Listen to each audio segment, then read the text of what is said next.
அதிகமா சாப்பிடணும் அப்படின்னு சொல்றாங்க. நீங்க சொல்லும்போது எனக்கு மனசுலேயே ஸோ அது என்ன டயட் ஃபாலோ பண்ணணும் அப்படின்ற டவுட்ஸ் டாக்டர் கேட்டு தெரிஞ்சுக்கலாம்.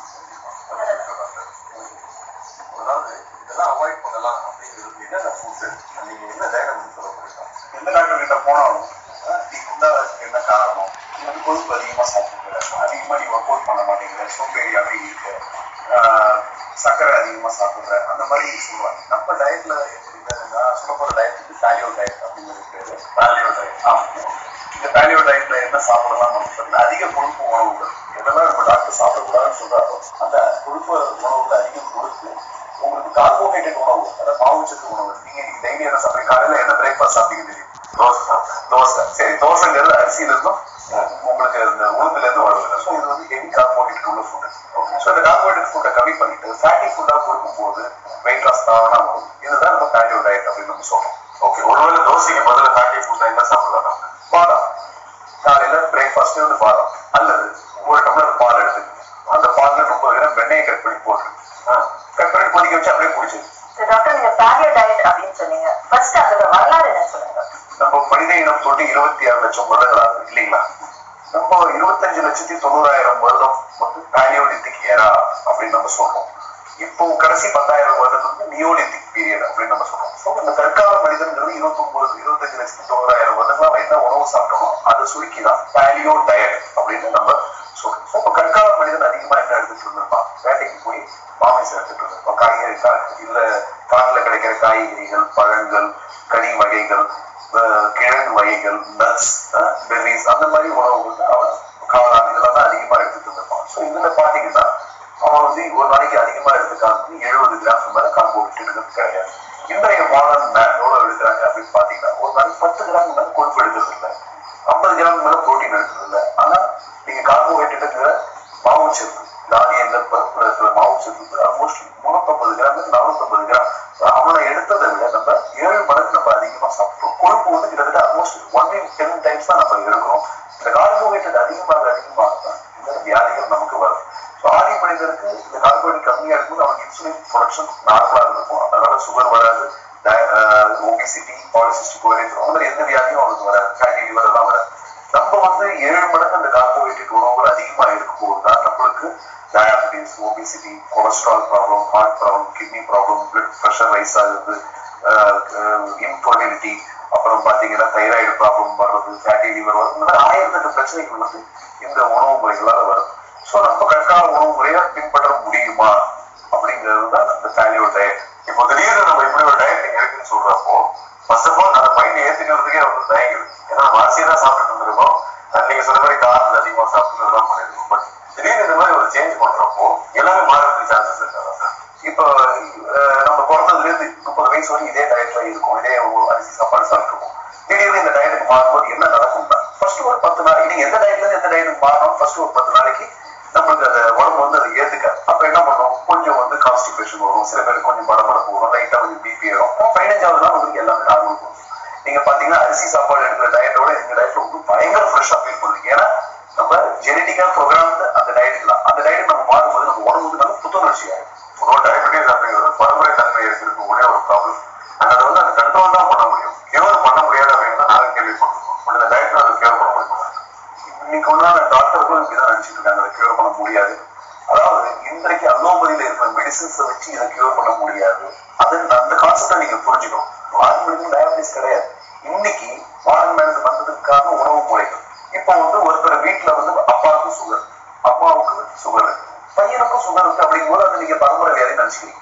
இப்ப நான் ஒரு எக்ஸாம்பிள் சொல்றேன். ஒரு வீட்டுல அப்பாவுக்கு காசநோய் டீம், அம்மாவுக்கு காசநோய், அப்ப பையனுக்கு காசநோய் வரதான் வரும். இவங்க இருந்துன்னா அவங்களுக்கு சிக்கன் பாக்ஸ் ஒரு குழந்தைங்க வந்துச்சுன்னா அவங்க ஸ்கூல்ல இருக்கிற எல்லா குழந்தைங்களுக்கும் வருது. அதாவது அது தொற்று வியாதி அப்படின்னு நம்ம சொல்றோம். ஆனா சுகர் ஏன் வருது, ஏன் அப்படி பரம்பரையா அப்படி பரவுதுன்னா ஒரே டைப் ஆஃப் உணவுகளும் 3 பேரும் எடுக்கிறதுனால தான், ஒரே டைப் ஆஃப் லைஃப் ஸ்டைல அவங்க 3 பேர் வாழறதுனால தான் இந்த டயாபிட்டிஸ் வருது. இப்ப டயாபிட்டிஸ் ஏன் வருது அப்படிங்கிறது உண்டான இருக்கு. 70 கிராம் கார்போஹைட்ரேட் இருக்கும் பிரச்சனை, 350 கிராம் கார்போஹைட்ரேட் எடுக்கும் போது அது எல்லாம் ரத்தத்துல என்னமா மாறுது, குளுக்கோஸ். குளுக்கோஸ் அதிகமாச்சுன்னா சுகர் வருது. இப்ப 25 வயசு வரையும் நம்ம இவ்வளவு உணவுகள் எடுக்கும்போது இன்சுலின் ப்ரொடக்ஷன் கொஞ்சம் கொஞ்சமா அதிகரிச்சுட்டே போகும். கார்போஹைட்ரேட் சாப்பிட்றதால இன்சுலின் உற்பத்தி ஜாஸ்தி ஆகிட்டே போகும். இந்த இன்சுலின் வந்து இந்த ரத்தத்துல இருக்கிற குளுக்கோஸ் எல்லாத்தையும் செல்லுக்குள்ள கொண்டு போய் தெரியும். நம்ம செல்ல வந்து அது கொழுப்பா மாத்திக்கணும், எரிச்சுக்கோ, அதை என்ன வேணாலும் பண்ணிக்கணும். ஒரு லெவலுக்கு மேல 25 வயசுக்கு மேல அந்த செல்கள் வந்து அழுத்து போயிடும். உங்களுக்கு இவ்வளவு இன்சுலின் நேச்சுரலா ஒரு 5 பாயிண்ட் ப்ரொடியூஸ் ஆக வேண்டிய இன்சுலின் இவ்வளவு கார்போஹைட்ரேட்ஸ் ஆகும். 25 பாயிண்ட் இன்சுலின் ப்ரொடியூஸ் ஆகி அது அந்த செல்லை தாக்கி செல்லு ஒரு நாள் மறந்து போயிடும். இன்சுலின் சொல்றத செல்லு கேட்காது. செல்லு இன்சுலின் சொல்றத கேட்க மாட்டேங்குது. என்ன ஆகும்? ரத்தத்துல இருக்கிற குளுக்கோஸ் செல்லுக்குள்ள போகாது. ரத்தத்துல இருக்கிற குளுக்கோஸ் அளவு அதிகமாகும். இதுதான் நம்ம டயாபெட்டிஸ் அப்படின்னு நம்ம சொல்றோம். இதுவே நம்ம கார்டியோ டயட் 70 கிராம் கார்போஹைட்ரேட் எடுக்கும்போது ரத்தத்துல குளுக்கோஸ் அளவு நார்மலா தான் இருக்கும். இன்சுலின் ப்ரொடக்ஷன் ஆதி மனிதனுக்கு 5 பாயிண்ட் தான் இன்சுலின் ப்ரொடக்ஷன் வரும். இப்ப என்ன ஆகும்? இப்போ செல் இன்சுலின் சொல்றத கேட்க ஆரம்பிக்கும். ஸோ இந்த டயட்ல இருக்கிற வரையும் கொஞ்சம் கொஞ்சமா மாத்திரைகளை நாங்க குறைச்சோம். ஒரு நாளைக்கு 3 வேலை 4 வேலை நாங்கள் சுகர் பார்க்க சொல்லுவோம். கொஞ்சம் கொஞ்சமா மாத்திரைகளை நிறுத்தினதுக்கு அப்புறம் உங்களுக்கு ஃபாஸ்டிங் லெஸ் தென் 100. அப்புறம் மற்ற டயத்துல எந்த டயத்துல பார்த்தோம் எங்களோட கோல் பயங்கர ஸ்ட்ரிக்டான. எங்க அளவுக்கு தீவிரமா சுகர் கம்மி பண்ணணும்னு யாருமே நினைக்க மாட்டாங்க. இப்ப நீங்க பேசும்போது கூட சுகரை கம்மி பண்ண முடியும் தான் சொல்றீங்க. சோ கட்டுப்பாட்டுக்குள்ள வச்சுக்க முடியுமே தவிர முற்றிலுமா அதை மாற்ற முடியாது. பண்ணிடலாம். இப்போ அது ஒவ்வொருத்தர் கேஸ் பை கேஸ் பேசிஸ் தான் மேடம். இப்போ ஃபார் எக்ஸாம்பிள் என்ன, ஒருத்தருக்கு 20 வருடங்களா அவர் டயாபிட்டிஸ்க்கு மருந்து எடுத்துட்டு இருக்காரு அப்படிங்கும் போது அவருக்கு அந்த இன்சுலின் ரெசிஸ்டன்ஸ் மிக அதிக லெவல்ல இருக்கும். ஸோ இந்த செல்ல நம்ம இன்சுலின் சென்சிட்டிவா மாற்றும். அப்ப என்ன ஆகும்? இன்னும் 2-3 வருஷம் இந்த இன்சுலின் அளவுகளை நார்மல்லே கொண்டு வந்துட்டு இருக்கும்போது ஒரு நாள் அவர் நம்மள மாதிரி இன்சுலின் சென்சிட்டிவ் ஆகிடுவாரு. அப்ப எந்த உணவு எடுத்தாலும் அவருக்கு சுகர் அதிகமாக அந்த நிலைமை வரும் வரை அது ஒவ்வொருத்தருக்கும் மாறும். சில பேருக்கு கொஞ்சம் லாங் டர்மா உங்களுக்கு டயட் ஃபாலோ பண்ணி பின்னர் ரெகுலர் டயட் மாறும் சுகர் ஏறும். உடல் பருமன் அதாவது ஒபிசிட்டி இது ஒரு காமன் ப்ராப்ளமா இருக்கு. இதை சரி செய்யறதுக்கு பாலியோ டயட் உதவுமா? கண்டிப்பா. இப்போ உடல் பருமனுக்கு காரணம் நான் சொன்னேன், உங்களுக்கு அதிகமா கார்போஹைட்ரேட் சாப்பிடும்போது ஃபேட்டா மாறி இருக்கு. அது அப்போ உடம்பு ஸ்டோரேஜ் மோடுக்கு போயிடுங்க. அப்போ ஸ்டோரேஜ் மோடுக்கு போகும்போது உங்களுக்கு ஃபேட் அதிகமா உடம்புல ப்ரொடியூஸ் ஆகி உடம்புல டெபாசிட் இருக்கிற ஃபேட் ஏரிய மாட்டேன் நீங்க கார்போஹைட்ரேட் எடுக்கிற வரை. அதுவே நீங்க கார்போஹைட்ரேட் கம்மி பண்ணும்போது கொழுப்பு அதிகம் எடுக்கும்போது கொழுப்பு நம்ம சாப்பிட்ற கொழுப்பு அப்படியே எரிய ஆரம்பிச்சிடும். உடம்புல உள்ள கொழுப்பு சேர்ந்து எரிய ஆரம்பிக்கும். இன்சுலின் கார்போஹைட்ரேட் கம்மியா எடுக்குது, இன்சுலின் குறைய கொழுப்பு வேகம் எரிய ஆரம்பிக்கும். கொழுப்பு அதிகமா எடுத்துக்கிட்டா கொழுப்பு கரையும் அப்படின்னு சொல்றீங்க. கொழுப்பு ஜாஸ்தி சாப்பிட்டோன்னே ஹார்ட்டுக்கு ப்ராப்ளம் வரும், ஹார்ட்ல பிளாக்கேஜ் வரும் அப்படின்னு டாக்டர் தான் சொல்றாங்க. இது நீங்க சாப்பிடணும்னு சொல்றீங்க, எப்படி டாக்டர் சாத்தியம்? அதேதான் இப்போ ஆதி மனிதன் அதிகமான அளவு கொழுப்பு எடுத்துட்டோம்னா ஆனா அவன் மாரடைப்புனால அதிகமா மரணங்கள் நம்ம கொழுப்பே ரொம்ப கம்மியா தான் எடுத்துக்கிட்டு இருக்கோம். ஸோ இந்த நம்ம கார்போஹைட்ரேட் அதிகமா சாப்பிடும்போது அது ஃபேட்டா மாறும். அந்த ஃபேட்டோட பேர் ட்ரைகிளிசரைட் அப்படின்னு சொல்றோம். நம்ம உணவுல சாப்பிடுற கொழுப்பு டைரக்டா உங்களுக்கு கொழுப்பு செல்களுக்கு போயிடும். ரத்தத்துல அது ட்ரைகிளிசரைட் அளவுல ஜாஸ்தி பண்றது இல்லை. ஆனா சாப்பிடுற உணவு டைரக்டா உங்களுக்கு கொழுப்பு செல்களுக்கு போயிடும். ரத்தத்துல அது ட்ரைகிளிசரைட் அளவுல ஜாஸ்தி பண்றது இல்லை. ஆனா சாப்பிடுற உணவு உள்ள கார்போஹைட்ரேட் கொழுப்பா மாறும்போது அது ட்ரைகிளிசரைடா மாறும். அதை எடுத்துட்டு போற வாகனம் தான் VLDL எனப்படும் கொலஸ்ட்ரால். அந்த VLDL இந்த ட்ரைகிளிசரைட் கொழுப்பு செல்களை டெபாசிட் பண்ணிட்டு LDL மாறுது.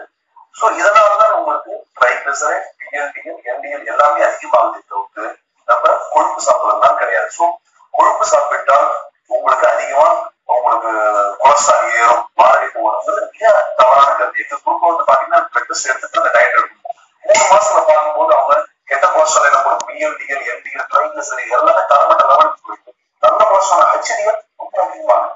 சோ இந்த நீங்க மாவுச்சத்து அதிகமுள்ள கார்போஹைட்ரேட் டயட் சாப்பிட்டாதான் ஹார்ட் அட்டாக் வருது தவிர்த்து தைராய்டு எடுக்கும் போது உங்களுக்கு மாரடைப்பு வருவதற்கான சான்சஸ் ரொம்ப ரொம்ப கம்மி. எங்க தெரிஞ்ச வரைக்கும் பாத்தீங்கன்னா புரதச்சத்து அதாவது புரோட்டீன் ரொம்ப அதிகமா சாப்பிட்டா கிட்னிக்கு அது ஒரு பாதிப்பை ஏற்படுத்தும் அப்படின்னு சொல்லுவாங்க. இன்ஃபேக்ட் கிட்னி ப்ராப்ளம் யாருக்காவது இருந்ததுன்னா அவங்க புரதச்சத்தை கம்மியா சாப்பிடணும்னு சொல்லுவாங்க. ஆனா நீங்க சொல்றது வேறுபட்டு இருக்கு. ஆமா, இப்போ ஆதி மனிதன் 250 கிராம் புரோட்டீன் எடுத்துட்டு இருக்காங்க. அதுக்கேற்ற மாதிரி அவன் நடந்துட்டு சரி, அவன் எவ்வளவு தூரம் நடந்து போகணும், மிருகத்தை வேட்டையாடணும், தூக்கிட்டு வரணும், அந்த மாதிரி வேலையெல்லாம் செஞ்சுட்டு இருக்காங்க. இன்னைக்கு பாத்தீங்கன்னா ஜிம்ல பாடி பில்டர்ஸ், ரெஸ்லர்ஸ் இவங்கெல்லாம் என்ன பண்றாங்க, ஒரு நாளைக்கு 250 கிராம் அவங்க புரோட்டீன் எடுத்துக்கிறாங்க. அவங்க அதுக்கேற்ற மாதிரி பாடியை டெவலப் பண்ணிக்கிறாங்க. இந்த டயட்ல பாத்தீங்கன்னா 100 கிராம் யாரும் சஜஸ்ட் பண்றது இல்லை. இதுவே தான் உங்களுக்கு இன்டர்நேஷனல் அசோசியேஷன்ஸ் எல்லாமே 1 gram per pound body weight அப்படின்னு சொல்றாங்க. அதேதான் நாமும் அதிகமான பொருளை கொடுக்கறது கிடையாது. இருப்பினும் நீங்க சொல்ற கிட்னி ஃபெயிலியர் பேஷன்ஸ் எங்கிட்ட வராங்கன்னா அவங்களுக்கு 50 கிராம் இதெல்லாம் நாங்க புரதச்சத்துங்க கொண்டு வந்து புரோட்டீன்ங்கிறது ஒரு ஆன்டி இன்ஃபிளமேட்டரி காம்பவுண்ட். நம்ம உடம்புல உள்ள உள்காயங்கள்ங்கிற HSCRP ஹீட் பண்றது புரோட்டீன் வேணும். ஸோ மினிமம் 75 100 கிராம் புரோட்டீன் அனைவருமே எடுக்க வேண்டிய ஒன்று. கிட்னி ஃபெயிலியர் இருக்கிறவங்க மட்டும்தான் உங்களுக்கு இவ்வளவு புரோட்டீன் சாப்பிடக்கூடாது. நான் அதிகமாக ஒரு 100-120 கிராம் புரோட்டீன் எடுத்துக்கணும். நம்ம கிட்னியோட பாதுகாப்பா தான் இருக்கிறது உங்களுக்கு இன்னைக்கு நினைச்சு வரேன். என்னென்ன இப்ப நீங்க சொன்னபடி எடுத்துக்கோங்க. கற்காலத்துல வந்து கொழுப்பு சத்து அதிகமா சாப்பிட்டா வேட்டையாடா அந்த அளவுக்கு வேலை செய்யலாம். பட் இன்னைக்கு அந்த அளவுக்கு கொழுப்பை நாம சாப்பிட்டா நம்ம அந்த அளவுக்கு வேட்டையாடுறதுன்னா இல்லையே, நம்மளோட கம்ஃபர்ட் சொல்றேன் இல்லை. இன்னைக்கு ஒரு மனிதனின் ஒரு கலோரி தேவை அப்படின்னு பார்த்தா உயரத்துக்கு ஏற்ற அவங்க கலோரி தேவைதான் தேவைப்படுது. ஃபார் எக்ஸாம்பிள் இப்போ தெரியப்படுத்திட்டீங்கன்னா வந்து 2000 கலோரி தேவைப்படும், ஒரு 1500 கலோரி தேவைப்படும். நம்ம சாப்பிடுற கொழுப்பு அளவு கிடையாது, அவ்வளவு கலோரிக்குள்ளதான் இருக்கணும். ரொம்ப அதிகமா கொழுப்பு சாப்பிடுறது நான் சொல்றேன், கார்போஹைட்ரேட்டுக்கு பதிலாக நீங்க கொழுப்பு சாப்பிடுங்க அப்படின்னு நான் சொல்றேன். சோ அப்படியும் உங்களுக்கு கலோரியை ரொம்ப அதிகப்படுத்த கூடாது. கலோரிகள் கரெக்டா கொடுத்தாங்க உங்களுக்கு அதிக கொழுப்பு அப்படிங்கிறது தானே ஓகேவா. அப்போ கலோரி கணக்கு கிடையாது, இப்போ கலோரி கணக்கு இருக்கா? கலோரி கணக்கு இருக்கிறதால வேலைகளும் வரும்போது சிம்பிள். இன்னைக்கு நாங்க வேலையோட இருக்கிறவங்க ஒரு நாளைக்கு 3 வேலை சாப்பிடுறதே கிடையாது. ஏன்னா இன்சுலின் கம்மியா சொல்றதுனால எங்களுக்கு பசிங்கிறது கம்மியா இருக்கும். நிறைய பேர் பாத்தீங்கன்னா ஒரு நாளைக்கு ஒரு வேலையை மட்டும் தான் நாங்க சாப்பிடுவோம். இன்னைக்கு மதியானம் சாப்பிடணும், நாளைக்கு மதியானம் தான் நாங்க திரும்ப சாப்பிடுறது. பசிங்கிறது அவ்வளவு இருக்கிறது. ஆனா நாங்க இப்ப என்ன பாத்தீங்கன்னா நான் டயர்டா இருக்கிற மாதிரியே நான் இன்னைக்கு மதியானம் சாப்பிட்டேன். பசி நார்மலா தேவையான கலோரி பாதி மனிதன் வந்து ஃபீஸ்டிங் ஃபாஸ்டிங் கிடைக்கும் எக்கச்சக்கமா சாப்பிடுவோம். பசி இருந்தால் மட்டும் உணவு சாப்பிடுவோம், பசி இல்லாம சாப்பிடுவோம். இன்னைக்கு நம்ம 3 வேளை நம்ம சாப்பிடணும் அப்படிங்கிறதுனால கலோரி கணக்கு பாருங்கன்னு சொல்றேன். பசினா பசி அப்படின்றது உங்களுக்கு வேல்யூ உணவு முறைகள் ருசியான உணவு முறைகளே கிடையாது. அவ்வளவு அருமையா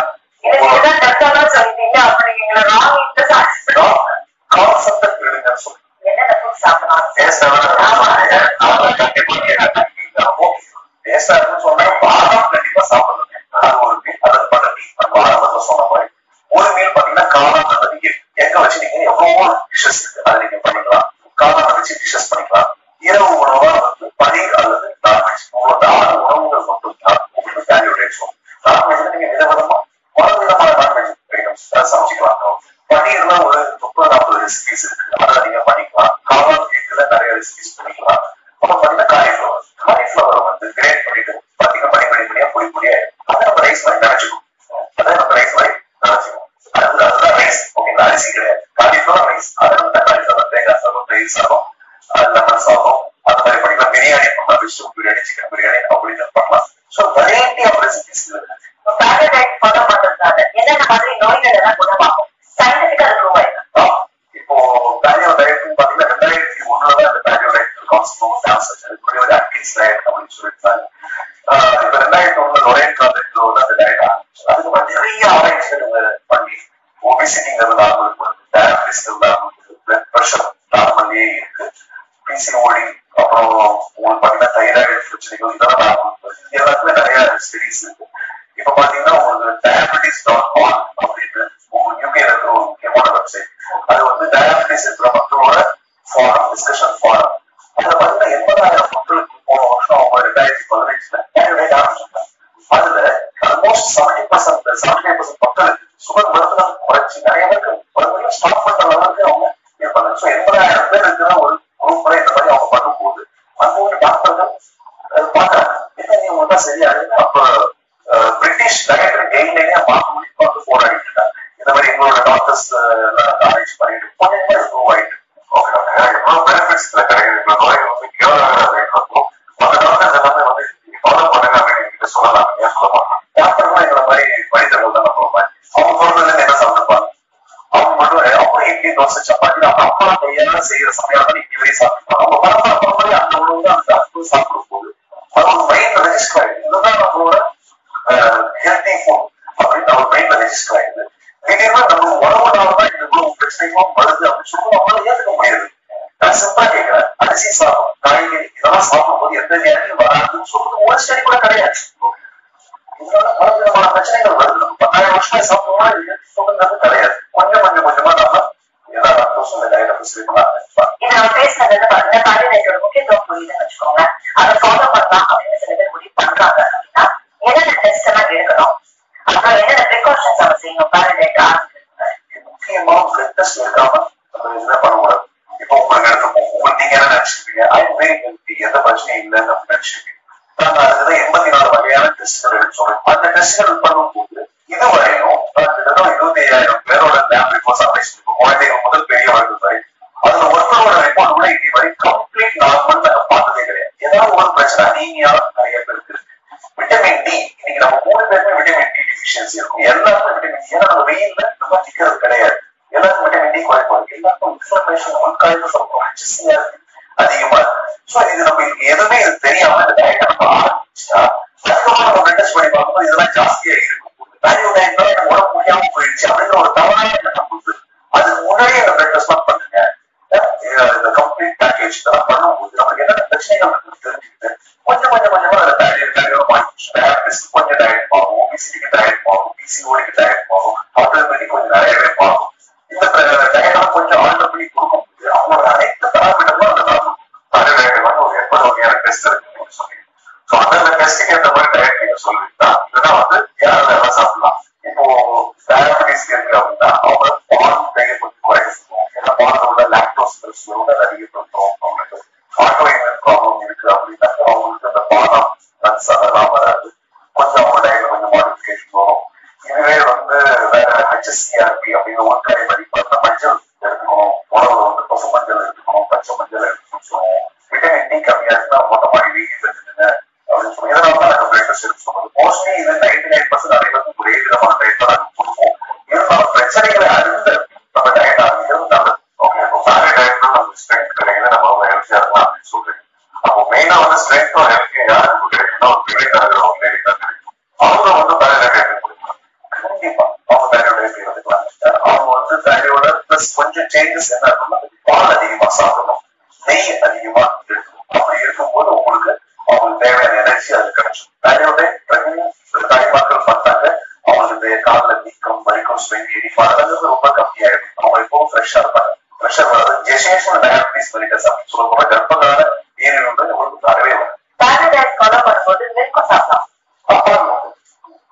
பால் இருக்கிறது ஒரு நாளைக்கு 100 ml அவ்வளோ பால் சேர்த்துக்கணும். தயிர் உண்டு 100 ml தயிர் சேர்த்துக்கலாம்னு சொல்லுவோம். சீஸ் ஒரு நாளைக்கு 30 கிராம் சேர்த்துக்கலாம். பன்னீர் டெய்லி எடுத்துக்கலாம். உப்பு போட்ட லெமன் ஜூஸ் நிறைய குடிச்சிக்கலாம். சர்க்கரை tea, green tea, black tea, black coffee, பால் போடாத சர்க்கரை. சர்க்கரை வந்து முக்கியமான ஏமாறு. சர்க்கரைங்கிறது தொடக்கூடாது, நினைச்சு கூட தொடக்கூடாது. இதெல்லாம் சர்க்கரைங்கிறதே கெட்ட வார்த்தை அப்படின்னு சொல்லுவாங்க. சர்க்கரை சேர்த்த எந்த விதமான சர்க்கரை, சர்க்கரை, நாட்டு சர்க்கரை, தேன், கலப்பரு, கருப்பட்டி, அந்த மாதிரி ஸ்வீட் சேர்த்தாலே இன்சுலின் ப்ரொடக்ஷன் அதிகமாகும். இன்சுலின் அதிகப்படுத்திட்டோம்னாலே நம்ம உடம்பு வந்து வியாதிகளை தாய் இது மாதிரி ஆயிடுது. நிறைய டாக்டர் வந்து என்ன சொல்லுவாங்க, காரம் அவாய்ட் பண்ணுங்க, அசிடி கிராஸ் ஆகுதுன்னு சொல்லுவாங்க, என்ன சாப்பிடாதுன்னு சொல்லுவாங்க. இந்த மாதிரி பண்றவங்க என்ன பண்ணாங்க, இப்போ காரம் அதிகமா சாப்பிடுறதால அல்சர் வரும் அப்படின்றது. நிறைய தானியங்கள் நிறைந்த கார்போஹைட்ரேட் நிறைந்த உணவுகள் சாப்பிடும் போது நம்மளுக்கு அசிடிங்கிறது ஜாஸ்தி வரும். ரெகுலர் ஃபுல்லா பாத்தீங்கன்னா நான் இட்லி சாப்பிட்டாலும் கண்டிப்பா ஏப்பம் வரும். அந்த டயோ உணவுகள் சாப்பிடும்போது கேஸ்ங்கிறதே வராது. ஏன்னா கேஸ் வந்து அதிகமா ப்ரொடக்ஷன் வந்து எதாவது ஆகுது, ஆசிட் ப்ரொடக்ஷன் உற்பத்தி அதிகம் கார்போஹைட்ரேட் உணவு. காரம் சாப்பிடுறது ஏதோ எண்ணெய் சாப்பிடுறதுனால வர்றது. நிறைய தானியங்கள் இந்த மாதிரி உணவு வகைகள்லாம் இப்போ சமீபகாலம் வந்து ஏதாவது சாப்பிட்டுருக்காங்க. பட் எப்படின்னா நம்ம அவாய்ட் பண்ணலாம். சுத்தமா தானியமே வேண்டாங்கிறதா இருக்கிறது. ஆனா நம்ம இவ்வளவு தானியம் எடுக்காம நம்ம என்ன பண்ணலாம் அப்படின்னா நம்மளோட ஹெல்த் கோல்ஸ் நம்ம அச்சீவ் பண்ணி. இப்போ ஒபிசிட்டி நீங்க வந்து பாத்தீங்கன்னா அது வந்து ஒரு 8 கிலோ எக்ஸ்ட்ரா இருக்காது அப்படின்னு பாத்தீங்கன்னா அவங்க 8 கிலோ நீங்க கம்மி பண்ணி கொஞ்சம் நீங்க கார்போஹைட்ரேட் தானியம் எடுத்துக்கிறதுனால அப்போ என்னோட ஹெல்த் கோல் இப்ப எனக்கு டயபெட்டிஸ் இருக்கு அப்படின்னா நான் மருந்தே இல்லாம என்னோட சுகர் கோலுக்கு கீழே நான் கொண்டு வந்துட்டேன் அப்படின்னா அதுக்கப்புறம் கொஞ்சம் கொஞ்சமா கார்போஹைட்ரேட் தானியங்கள் லைஃப்லாம் நம்ம சாப்பிடாம இருக்கணும். என்னவோ பிறந்ததுல இருந்து அதுதான் நம்ம சாப்பிட்டுருக்கோம். அப்போ வந்து நம்ம ஹெல்த் கோல்ஸ் அச்சீவ் பண்ணதுக்கு கொஞ்சமா தானியங்களை கொஞ்சம் சேர்த்துக்கலாம். இப்ப நீங்க சொல்ற டயட்ல பாத்தீங்கன்னா சிக்கன் சொல்றீங்க, மட்டன் சொல்றீங்க, வெஜிடேரியன்ஸ் எல்லாம் பாவம்ல, அவங்களோட டயட் சொல்லுங்க. நானே பேசிக்கல வெஜிடேரியன் தான். இப்போ இந்த லொரேன் கோர்டேன் அப்படிங்கிற ஒரு 2001 ஆரம்பிச்சு கரியோட்டாலே உங்களுக்கு வேட்டையாடி மாமிசம் சாப்பிடுறது சாப்பிடுறேன். ஸோ அவங்களோட டயட் இந்த மாதிரி அமெரிக்கன்ஸ் ஆரம்பிச்சு கரியோ டயட் அப்படின்னு தான் இருக்கு. இதை வந்து நம்ம தமிழ்நாட்டுக்கு கொண்டு வந்து நியாண்டர் செல்வன் அவர் வந்து இந்த டயட்டை வந்து தமிழர்களுக்காக டிசைன் பண்ணி மாத்திட்டார். அதுல வந்து சுத்த செய்வோம், முட்டை சேர்த்த செய்வோம், அசைவம் அப்படின்னு 3 வகையான டயட்டும் ஒரு டிசைன் பண்ணிருக்கோம். சைவம் அப்படின்னு பார்த்தா பதத்தி, பாதாம், பன்னீர், காலிஃபிளவர் இதெல்லாம் நம்ம எடுத்துக்கிறது.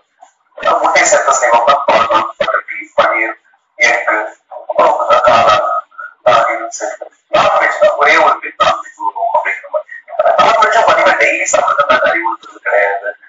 வாரத்துல 2 நாள் சாப்பிடுவேன். இப்ப நம்ம என்ன சாப்பிடுவோம், வாரத்துல 1 நாள் நான்வெஜ், அந்த மாதிரி நம்ம நிறைய பேர் சாப்பிடுவோம். ஒரு 1 நாள் 2 நாள் நான்வெஜ் சாப்பிடுவோம். அதெல்லாம் வெஜிடேரியன் கூட இருந்துக்கலாம் அப்படின்னு தான் நம்ம சொல்றோம். ஃபாலோ பண்ணிட்டே இருக்கிறேன். அதை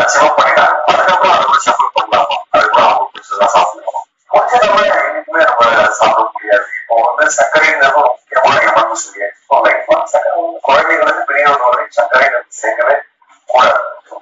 உணவு சத்து மாடரேட் குவான்டிட்டிஸ் 100-150 கிராம் அந்த மாதிரி நம்ம எடுத்துக்கலாம். ஒரு நாளைக்கு ஒரு வேலை சாப்பிடும், இட்லியோ சப்பாத்தியோ தோசையோ அந்த மாதிரி ஏதாவது ஒரு மீனும் அச்சீவிங் அவர் ஹெல்த் கோல்ஸ் அச்சீவ் பண்ணதுக்கும் ஒரு நாளைக்கு ஒரு வேலை அல்லது 2 வேலை இந்த மாதிரி 150 கிராம் நம்ம எடுத்துக்கும் போது நம்ம என்னைக்குமே வேலையே வராமல் முடியாது.